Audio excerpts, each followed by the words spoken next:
Today's guest on the Ambitious Awaken and Align podcast is Tina Truszyk.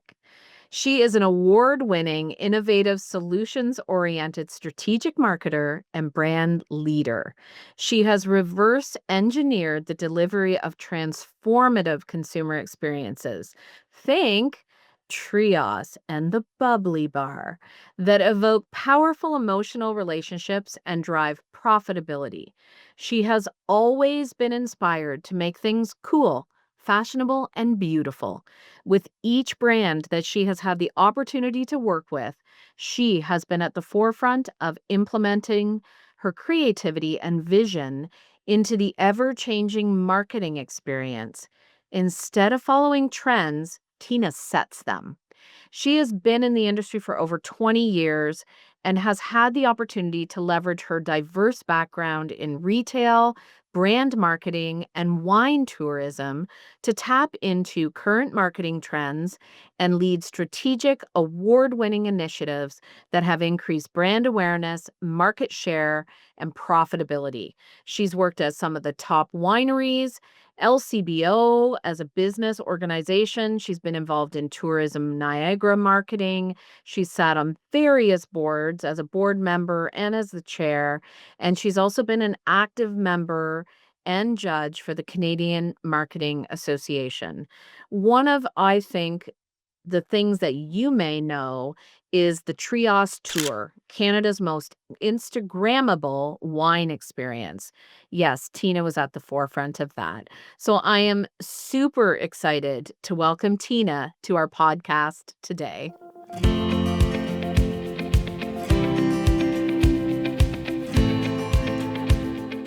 Well, I couldn't be more thrilled to invite and welcome Tina Truszyk to Ambitious Awakened and Aligned this week. And Tina and I only just met at the end of last year and became instant friends. We were just Instant. so deeply aligned in our conversations and who we are as people. And so we've continued our conversation since then. And I was thrilled to invite you here today, Tina, because one of the passions that we share is customer experience and branding and amplifying people's stories through unique perspectives, but also really that like hospitality and experience part. So Tina is a brand and experience expert and the founder of CX&E Brand Solutions. But we're going to get into so many things today. And we may go in directions we didn't plan because that's kind of what we do. So buckle up for the ride today and welcome, Tina. Thank you. Thank you for having me. Such a pleasure. So let's get into one of the stories when we first had the opportunity to connect that really struck me was you come from a long line of hospitality experience positions. And your last role in a corporate setting in hospitality was with a very large brand, and you were going for a promotion that didn't quite go your way. So, walk us through that experience and now looking in the rearview mirror, what that has meant to who you are. Yeah, thanks for that question.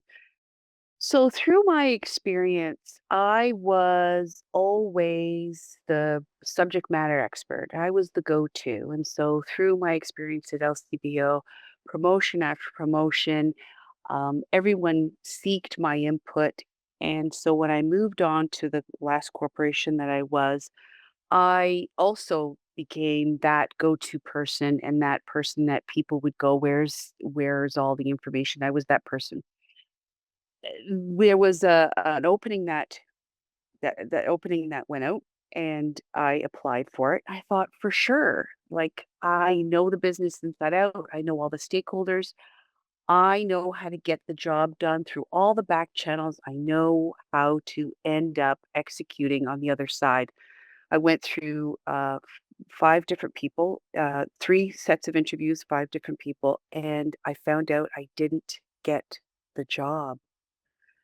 And it gutted me to the fact that it was so, um, uncongruent to what I thought and what I thought about myself. And so, I didn't even sleep that night. I couldn't wrap my head around how did this happen. So it was really my first time Mm. getting that kind of rejection. Mhm. And so, and I was so wrapped up in that. Long story short, week, 2 weeks later, I had to figure out how I was going to come back from it. And I decided that I had nothing to lose. I went back to the person that didn't give me the promotion. I said, okay, that's fine. Then educate me. Mhm. Then I want to get an MBA. I want the organization to pay for it. I don't want to pay for it. I want the time to do it. And if I didn't have the chops to get this promotion, then educate me and I want the chops to get promotion. So in hindsight, I thought I needed to be in that place to be able to have the confidence. There was nothing left. I wasn't scared. I was going to ask for everything I wanted. And then all of a sudden I'm like, I got what I asked for. Wow. Like only if I only knew how to do that 20 years ago, but that's besides the point. And so then I started on this journey that really was pivotal. So I'm so grateful I didn't get the promotion Isn't that because incredible? it's incredible. Even that what we could perceive as the low point of not achieving something that we expect, for you to then have had that response versus reaction, the response of, "I have nothing to lose, let's go for it. Let's Yeah. ask for what I want." Were you surprised that it was a yes? If you Yes. look back? Yes. Mhm. Because I never operated that way because I was always too scared that I would be rejected. I was always too scared that they would think that I wasn't that the answer would be no and the no would be devastating. So when the devastation happened and I was on the other side of that, and then I'm like, "I don't give a poop." Can I say poop? Yeah, Um, I don't give a shit. thank Um, you. Thank you for saying the right word. Come on, Tina. I got to the place where I'm like, "I care, but I don't care."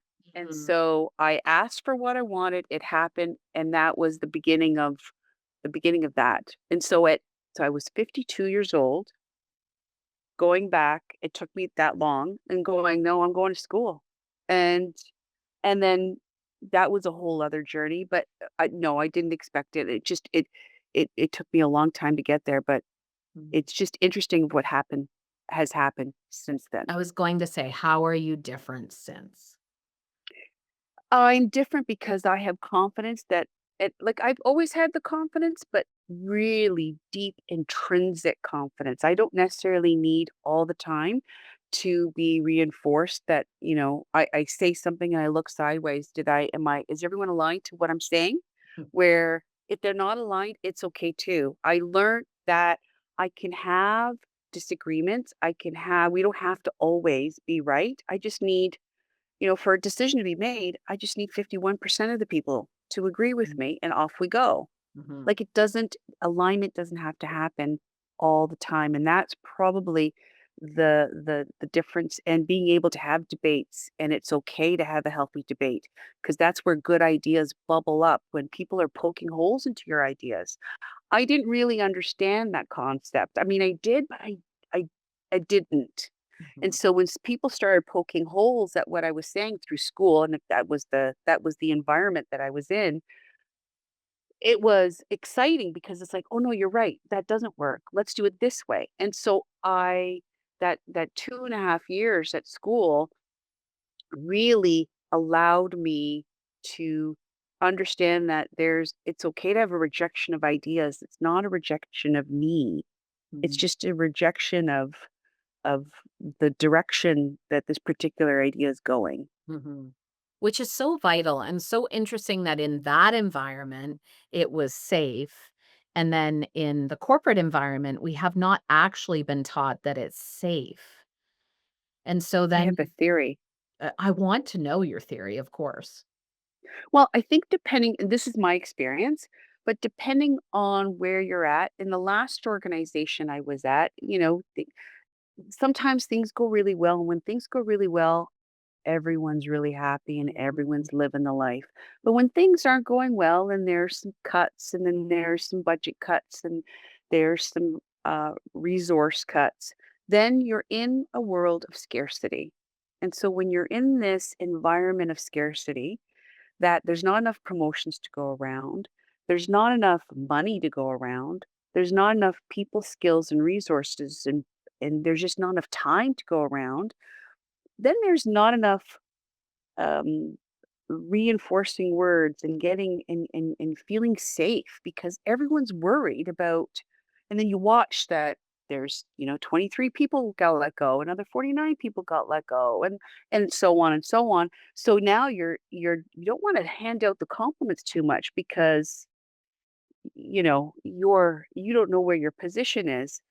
So in that world of scarcity, that's really where it's hard to be open and not be afraid of that rejection. Whereas when you're past that and you're generous with your compliments and you're generous with your work and you share, then it all comes back. And I know, like, I've read a million books about that, but I'm telling you, that's what happens. It's so common. I look around at corporate entities and that fear is running every ethos almost, right? I mean, the great stories we read about are empowering and it's a different form of leadership. And yet, because of, we hear about this layoff or we hear about this situation, unfortunately, it's so unconscious now in what breeds corporate culture. Yeah. It's unconscious. So I love that you're sharing it comes from this place of scarcity and being aware of that. What would be amazing is to have people step into their authentic power and truth and share their perspectives because that's where businesses grow and change and transform. It's massive. Yeah. But that takes a level of confidence and looking Courage. past courage. And when value price are going fine and everyone's making money, then everything is great. But, as soon as you are looking short term at how your value, the company's value is measured, then there's reactive, like, you're not in a space of growth. You're in a space of panic. "Okay, I gotta do this. Does that change that dynamic? Okay, let's tweak here. Is that change that dynamic? Has the stock price increased?" So there's real, um it's really hard to get past and above all that, to really kinda keep your head forward and don't look sideways. That's very difficult. And so much is reactionary, as you said, to the short term results versus, we really believe in this idea we're implementing and we're going to go long term on it to see the impact of it versus those short term opportunities, right? So then Yeah. you finish your MBA in digital transformation and describe this to me because I find it fascinating because it's an MBA in digital transformation. But you explained this to me and I thought it was fascinating. So tell us more about the Yeah. MBA that you actually took. Yeah. So I went to McMaster University in Hamilton and I got an MBA in digital transformation. So what it really is, it's your regular MBA, but through the lens of digital transformation. So taking a look at business problems through the lens of how can technology help solve these business problems? How in this digital age can you leverage technology and leverage that digital space to be able to solve operational problems, efficiency problems. How can you leverage technology to find those solutions? Which every organization needs to have the answers to today.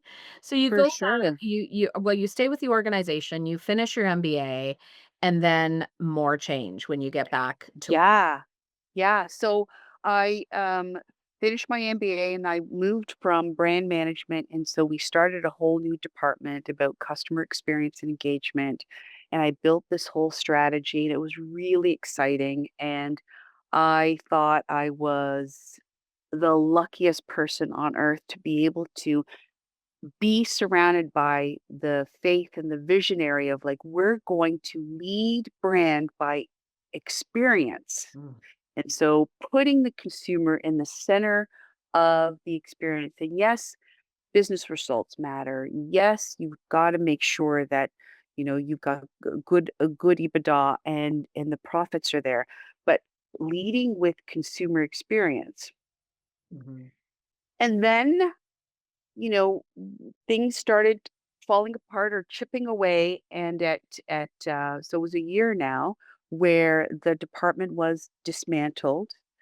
I was restructured out of the role, and my team was absorbed in other teams. And so that, as much as you know, I wasn't ego wise, like it was still hard, but the rejection of that was not as deep Mm. as the rejection of what I experienced 2 years ago because I knew it wasn't me. Mhm. I was in the wrong place at the wrong time with the wrong vision and they weren't ready. Mhm. So, the what I learned before not getting that promotion, like that was the lowest. It's never been that bad. So it wasn't bad. I figured it out. I took the summer to regroup. And then I created m my company Mhm. and, I don't wanna and so I'm in a place where I get to share the vision of where consumer experience needs to go, and I have people, and people who believe and are following my lead. So I feel like I'm in this space of abundance that I was talking about earlier. So, and that's okay. That's okay that this one organization chose not to move forward with it. I'm good. Mhm. Mhm.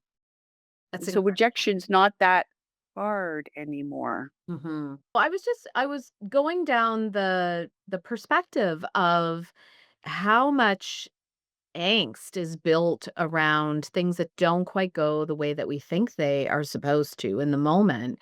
And yet those are your growth opportunities where this surprise happens and you lean into becoming who you're meant to become. So, Yeah, I feel that without rejection, there's no growth, and you mm, have to stretch to grow. So if everything just goes just fine, then you're not pushed to stretch. So, you know, you just end up incrementally getting to where you're going because that's just where you're taken. mhm, But if you are pushed in a situation where you really have to stretch and figure it out and pivot and figure out if I'm going to take a left or right turn and really dig deep to find out and not have to depend on outside reinforcement and really intrinsically believing that okay, no, I got this and I got to look forward and I can't look sideways. Anything can happen because it doesn't matter. It doesn't matter. It doesn't matter if someone didn't like my idea. Okay. mhm, I don't agree with you. Okay. mhm. Yeah, I try to encourage organizations to do the fight and unite. Like get in a room and Mm, have healthy conflict and debate and then unite around it when you leave the room as a leadership group. It's but if without that healthy yeah. conflict, Yeah. listening to each other's ideas, hearing the crazy thoughts, going down a path you might not have thought of yourself, really growth and transformation never happen. You're just repeating the same situation over and over again. So I just think it's the Blue Angels that do the Fight and Unite. It's a video I saw years ago. I think it's very old actually. And I thought I'll have to write that down. that is a beautiful concept to really hear each other again without that fear and, oh, you don't. I love what you said earlier. It doesn't mean you don't like me. You're not it's not about you the person, it's about the idea. Yeah. Do we take everything so personal Personally, to the point where we shut down what could have been the next great idea? I feel that, and this happens a little bit in the board spaces that I work in. Mm. There's when you develop a level of trust that you can, and the permission to go, you know what, we can have this debate. I'm still gonna like you at the end of, like, we're still gonna have the same relationship. But at this moment in time, if my idea is a little bit different than yours, it's gonna be okay. Mhm. Because we're not all vanilla. So, Thank goodness. there's 31 flavors. Right? For a reason. You said to me at one point in time that traditionally there was this perspective, and I think this is a deep seated perspective in business. Let's just defer everything to the quote unquote smartest person in the room, the perception of the smartest person in the room. Except the reason that we have teams is because every person in the room has a unique and different idea. So, how have you seen that evolve, especially with your board work too? And what you've been through in your corporate roles, and everyone now knowing you worked at the LCBO, they might know why we, like, have this deep connection and, like, in wineries in Niagara on the Lake, so, it was we were a match made in heaven, but, tell tell us, like, where did that what do you are you where are you still seeing that? How do we transition that belief system? Yeah. So in my generation, Our that generation. yes, okay. In our generation, that's what I grew up with. Yes. I respected my elders and I deferred to the most senior person in the room with the most experience. Mhm. And being at the LCBO, as much as it was a transformational time when I was in terms of retailing and transforming what that shopping environment was like, because I was there the late 90s and early 2000s. Mm, It was still a very structured environment. So, the most senior people got to sit around the table, and the less senior people sat at the end of the table, and even the less senior people sat against the wall. mm, When I went to school, that was probably so now I'm in my early 50s when I realized what this all meant. So I'm in a team project, and I'm walking into school thinking, "Oh, I think I'm one of the oldest people in the class," which I was, top percentile, but nonetheless. And then my title probably was not as um special as some vice president of this and president of that or executive this or what have you. So I walk into the room already thinking that, okay, I've already evaluated who's the most senior titled person in the room. And then we have these projects, and I'm thinking, no, just because you're the most senior person in the room doesn't mean your idea is any better than mine. And that when and we all left our titles, eventually, we all left our titles at the door, mm, and we all had to work as a team and a high performing team and come up with the projects and the solutions that we need to do for our schoolwork. And that's when I really understood that titles sometimes happen because you have an amazing mentor that brings you along while their star rises, you rise behind them. You have the title and the position because from the pool of talent, you were the best decision within the pool that they received. You were the right time at the right place. There's lots of reasons why someone might get a really terrific title and someone might not. Doesn't mean everyone is just smarter than you. mhm. So So that's what my and it's again, it's all about this intrinsic belief and really kind of believing it from the inside.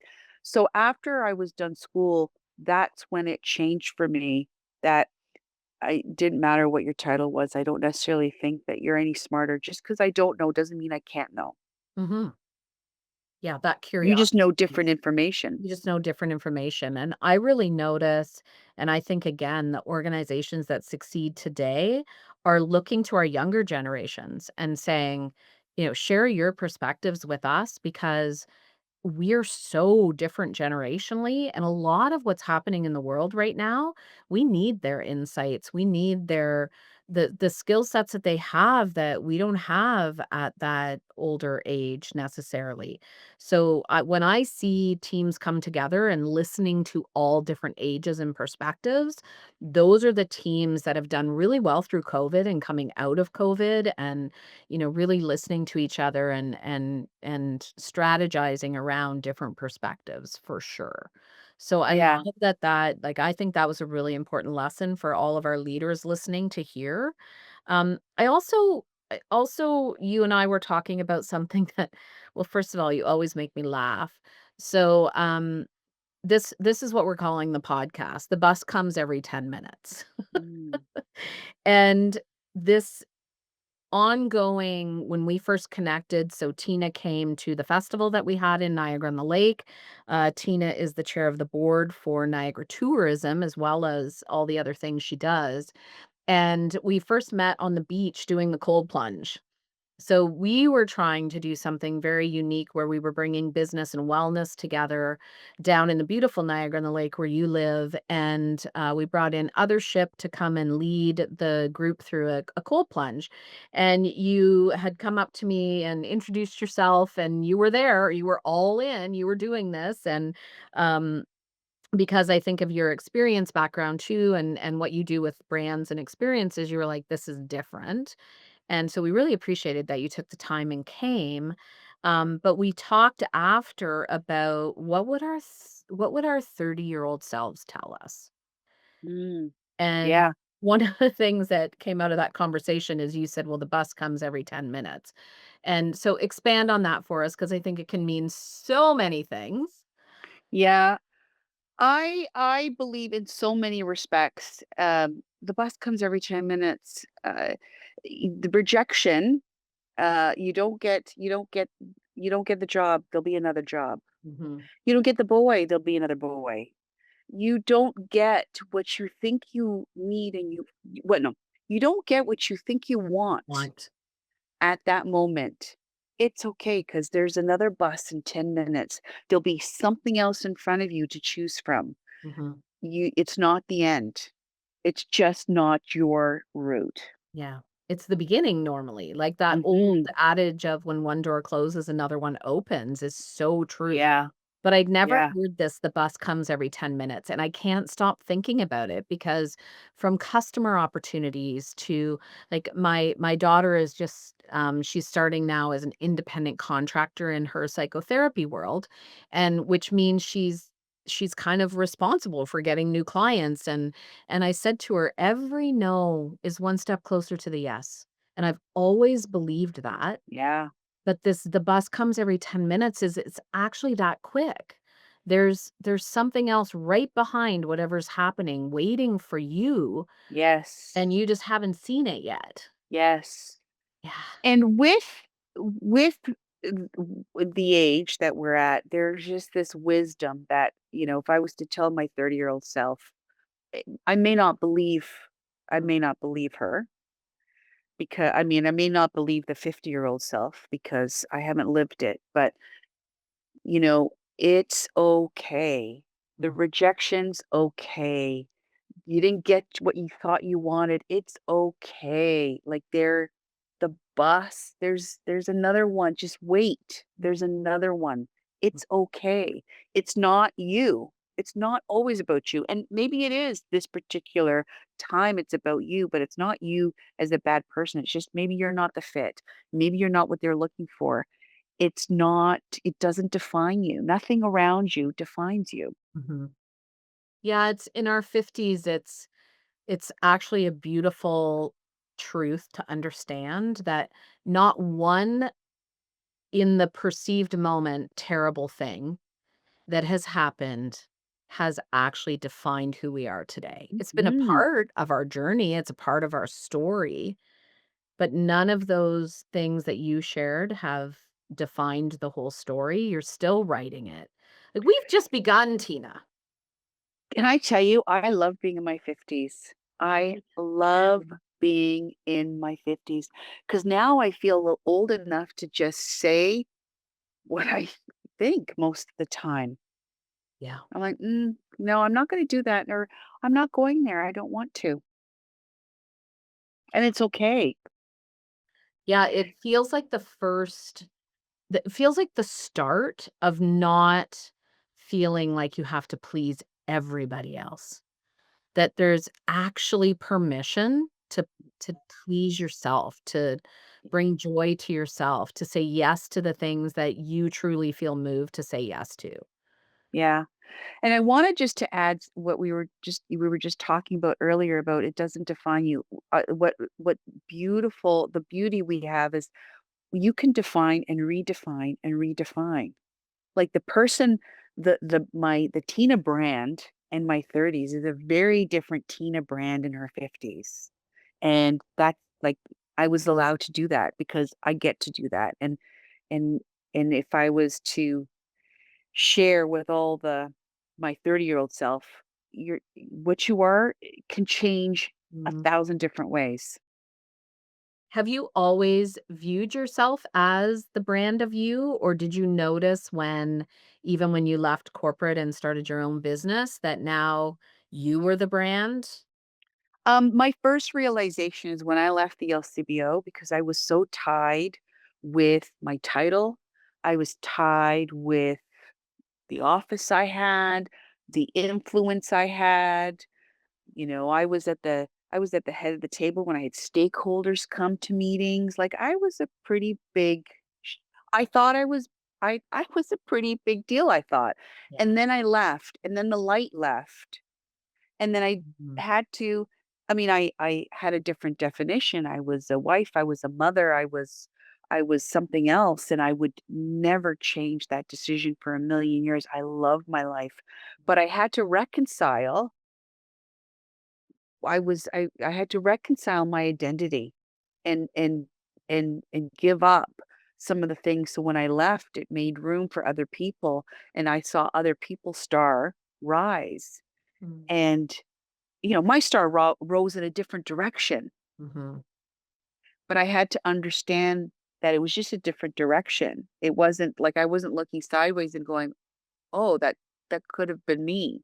Yeah, nice. So that was the first time that I had to reconcile my identity around externally, and from there, it's been just a slow progression. Hmm. That's beautiful. I've never thought actually about that transition in life of becoming wife, mom, of actually the identity shift in that from, I went through when COVID hit and my business changed overnight. A little bit of that type of identity crisis where I felt so much I was my business Mhm. and I didn't even recognize that I had become that attached to those 2 things being like this, and they're not, like, I'm me, and my business is my business, so that was a really I think those pivotal moments push us into or give us the opportunity to uncover that deep truth of who we are and how we will Yeah. show up. Yeah. Yeah. Is there one more thing you would tell your 30-year-old self? Oh, So much, right? yeah, Really should be just drinking ask, champagne right now for this. right? Just ask for what you want. So they say no, just go for it. Say yes. Say yes. Hmm. Say yes to you. Say yes to Yeah, say asking. yes to anything.